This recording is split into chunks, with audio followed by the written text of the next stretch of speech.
Porque o presidente Lula confirmou hoje pela manhã a indicação do ex-ministro do Supremo Tribunal Federal, Ricardo Lewandowski, para assumir o Ministério da Justiça e Segurança Pública. Ele entra na vaga de Flávio Dino, que faz o caminho inverso ao assumir o STF.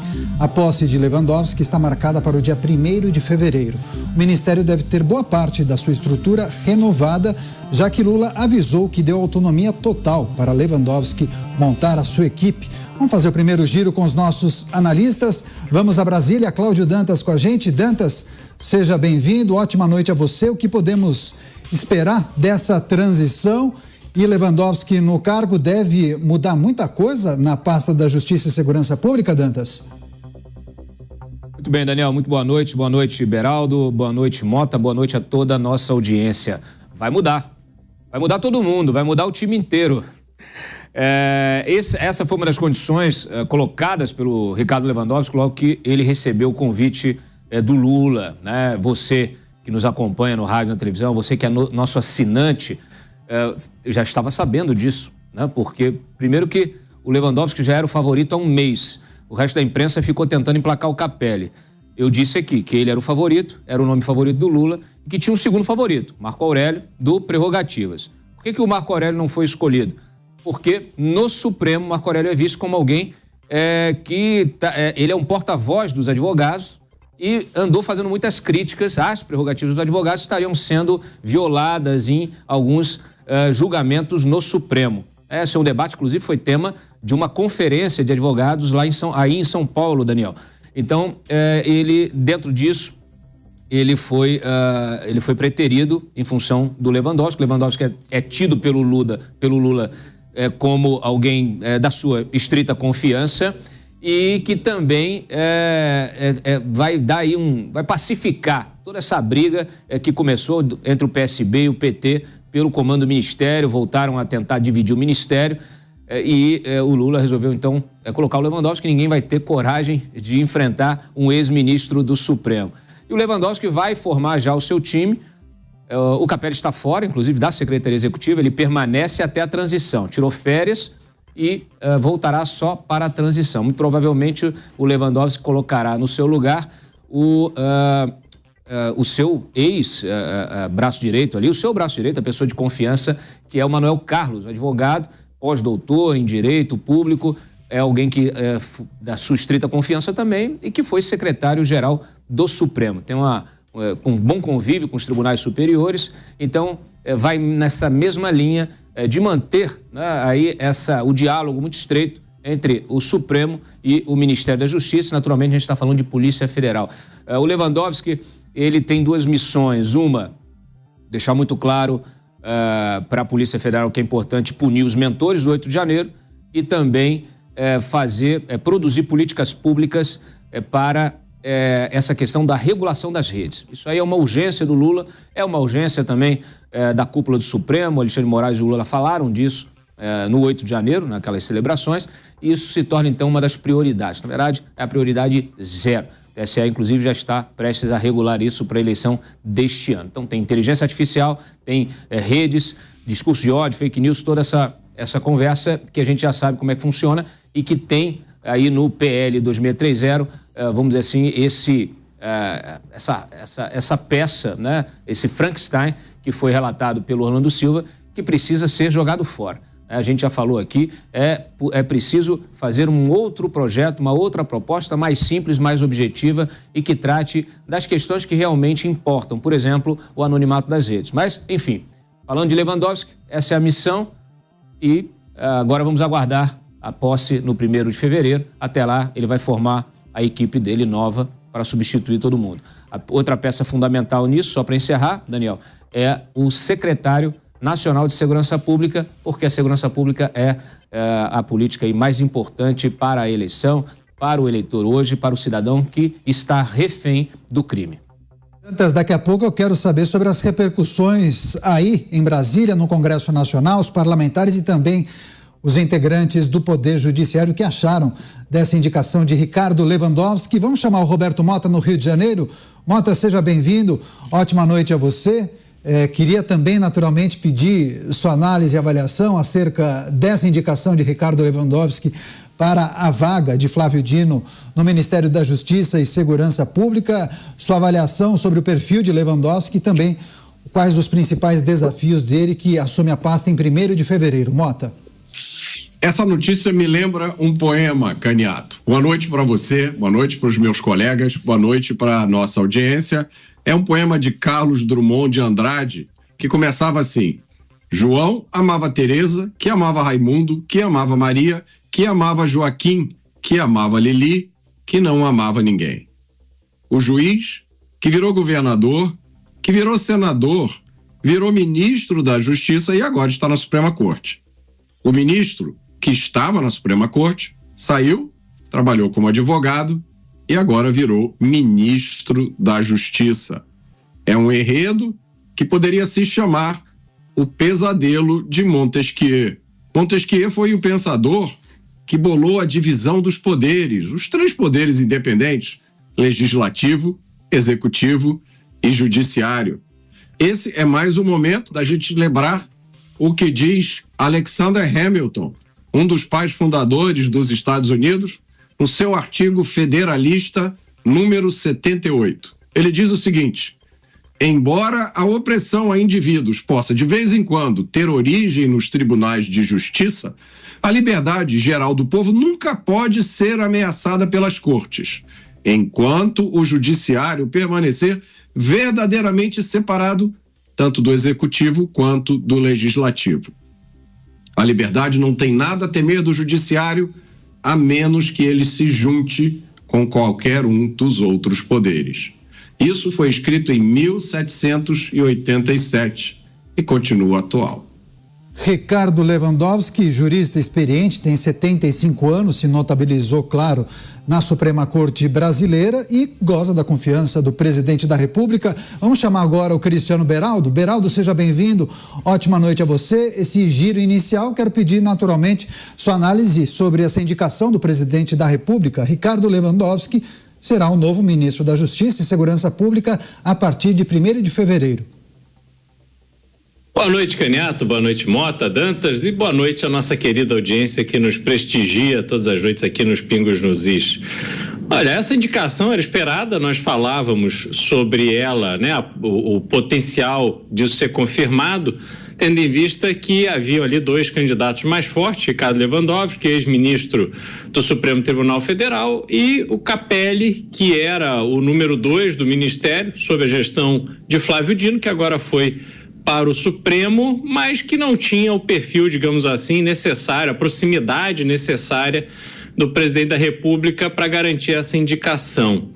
Ricardo Lewandowski tem uma história bastante longa no direito, fez a sua vida no direito, foi ministro do Supremo Tribunal Federal por vários anos e eu realmente não sei se é o perfil que a gente gostaria de ver numa posição tão desafiadora, que é muito mais do que a justiça, mas sobretudo a parte da segurança pública que é um problema que aterroriza os brasileiros e que exige uma firmeza, um desprendimento, uma vontade muito grande para se resolver esse problema. E o Ricardo Lewandowski esteve no Supremo Tribunal Federal em momentos que foram muito importantes para se desenhar essa situação que a gente se encontra hoje. E mesmo quando a gente falou do Rio de Janeiro ontem, lembrando que há uma restrição das operações nas comunidades, isso veio do Supremo Tribunal Federal, enquanto o Ricardo Lewandowski estava lá. Então, eu vejo com preocupação, a preocupação de que o Brasil não terá nessa gestão a energia necessária para combater o crime, Caniato. É isso, agora eu vou voltar com o Cláudio Dantas em Brasília. Dantas, falei há pouco sobre as repercussões em Brasília, muitos parlamentares... Bom, Dantas, acho que a gente está com problema na comunicação com o Dantas, então a gente vai chamá-lo daqui a pouquinho. Eu vou voltar com... Bom, agora a produção acaba de informar que conseguiram consertar a comunicação com o Dantas, então põe o Dantas na tela aí. Dantas, falei há pouco sobre as repercussões em Brasília, muitos congressistas se manifestaram nas redes sociais, alguns elogiaram, outros criticaram.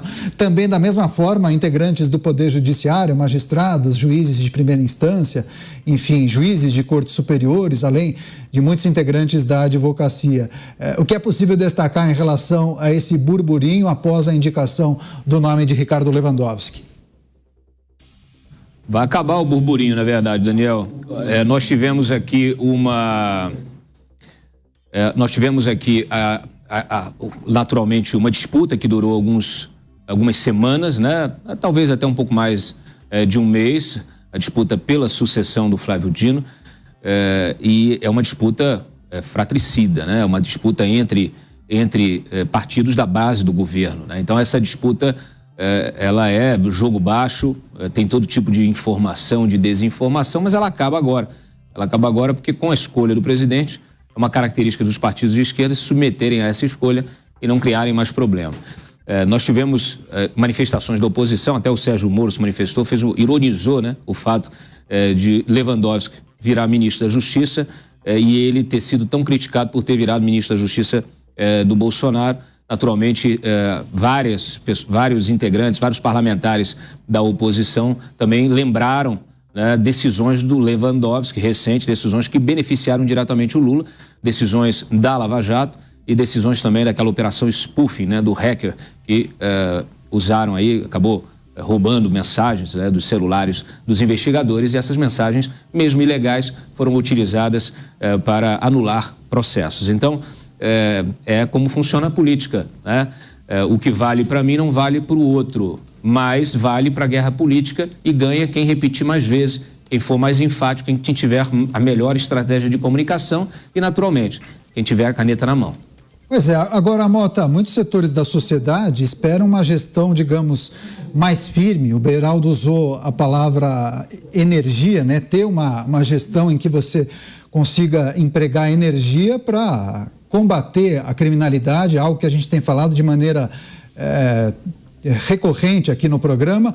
Agora, eu me lembro que nós trouxemos a informação que seria uma gestão compartilhada, ou seja, Ricardo Lewandowski muito provavelmente será o número 1, a pessoa mais importante que tomará as decisões e vai apontar as diretrizes, mas terá o braço direito que muito provavelmente ajude, sobretudo, na pasta da segurança pública. Você, como um especialista, você chegou até a listar aqui no programa alguns nomes que você via como indicados para assumir posições importantes no Ministério da Justiça e Segurança Pública.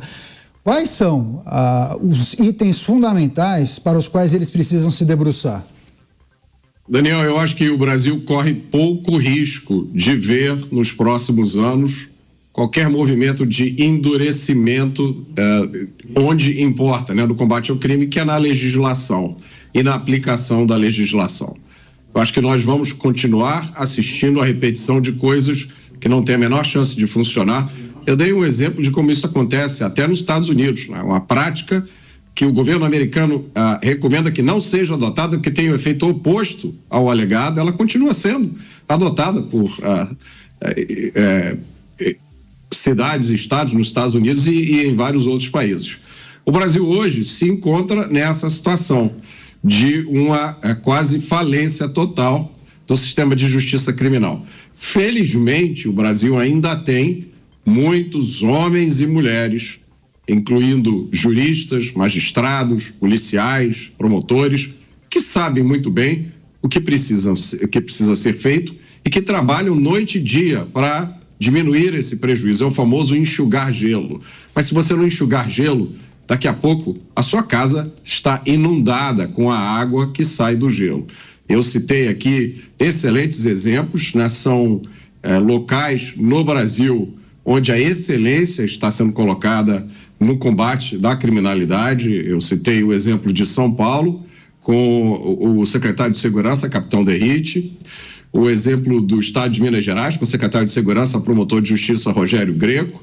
Citei também meu amigo Marcelo Rocha Monteiro, procurador de Justiça, incansável no combate ao verdadeiro crime, na denúncia aos absurdos que acontecem hoje no Brasil. O Brasil tem milhares de outros brasileiros, mas, infelizmente, a nossa federação não é lá uma federação como a dos Estados Unidos. Aqui a legislação penal é apenas federal.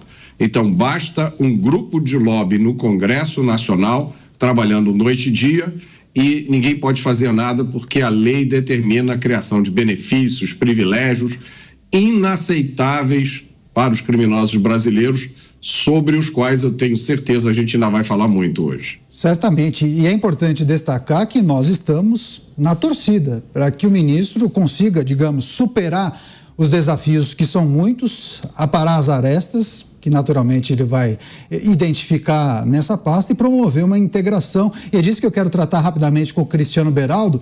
Beraldo, é importante nessa função o ministro da Justiça consiga integrar os entes no país, sobretudo uma relação mais próxima com os governadores, os secretários de segurança pública dos estados, para pensar em soluções conjuntas, né? Olha, Caniato, eu acredito que o modelo que o Brasil precisa é onde a gente tenha a regra muito bem estabelecida. Não se pode passar a mão na cabeça dos amigos e deixar aqueles por quem não se nutre tanta simpatia à míngua. Porque, é claro, a gente sabe, e os especialistas sabem, e o Mota fala com total propriedade disso aqui, o prefeito tem um papel a cumprir, o governador tem um papel a cumprir e as forças federais têm o seu papel a cumprir. O que eu gostaria de ver é um ministro da Justiça e da Segurança Pública que pudesse apresentar para os demais entes federativos qual é o papel de cada um. Olha, se as suas ruas estiverem limpas, se as suas ruas estiverem bem iluminadas, se você colocar a sua guarda municipal para fazer o trabalho de repressão daquele pequeno crime que acontece nas ruas da sua cidade, você terá este tipo de ajuda. Se o governador equipar a polícia, treinar a polícia, destinar verbas para valer, com vontade de reduzir a violência, numa proporção que justifique o governo federal fazer a parte dele, o jogo fica muito claro, todo mundo sabe o que fazer e sabe qual é a ajuda a esperar do governo federal. O que me incomoda muito é falar de forma subjetiva, de forma muito geral. Vamos ajudar, vamos fazer, vamos unir. Mas me fala, A mais B, o que precisa ser feito hoje? O que precisa ser feito na semana que vem? E no mês que vem? Como é que se precisa estar para que a gente vença esta epidemia de violência que vive o Brasil? Porque nós estamos a um passo de termos as TVs aqui também invadidas. Isso sem contar as muitas coisas piores que acontecem e que sequer são noticiadas. Então, por isso é que eu reforço, o desafio é imenso, Caniato, e a gente precisa de energia, de profissionalismo, de um trabalho muito direcionado.